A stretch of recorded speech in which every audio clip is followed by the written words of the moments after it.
So one of the favorite part about my tennis tune-up right now is the mental part of the game. I've got these technical skills and the tactical skills.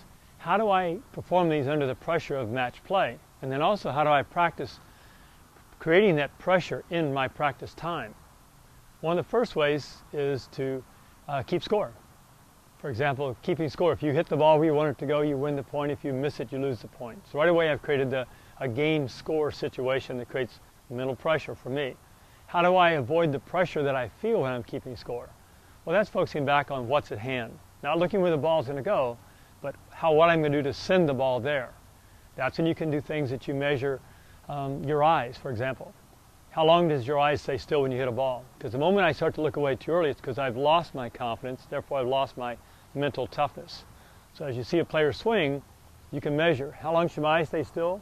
When you touch your racket, then it's okay to move your eyes. So that's the way you have of measuring if your eyes are staying still long enough. Another way would be not to panic. For example, not panicking means breathing as you hit. So often you hear the players grunt. Well, that's fine, and some of them shriek. But one of the good ways to do that is just count the balls as you hit them. So as you're striking the ball, just count out 1 or 2. So I go 1.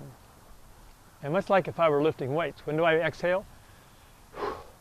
As I execute the exertion away from the body. Same way here, as I send the ball away, I'm breathing 1. Most players have a tendency when you play a match, you're going to find this as you play as a recreational player, they hold their breath for the first 3 shots. That's why the average length of a point around the world is 4 seconds.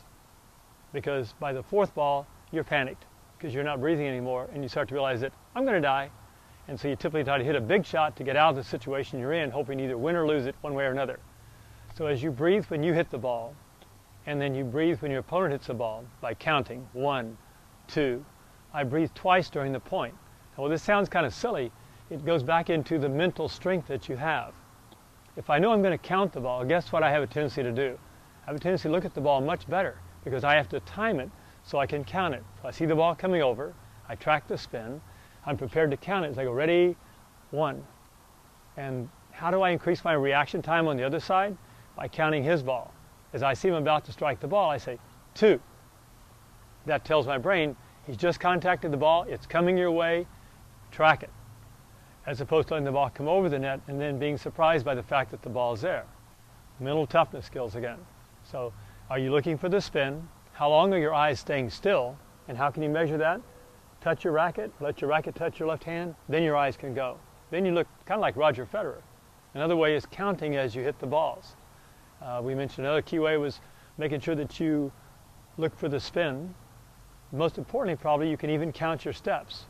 The pros average 10 to 12 steps between shots, which means they're very quick with their feet. They hit a shot, you're going to see them take 8 to 10 little steps before they hit the ball.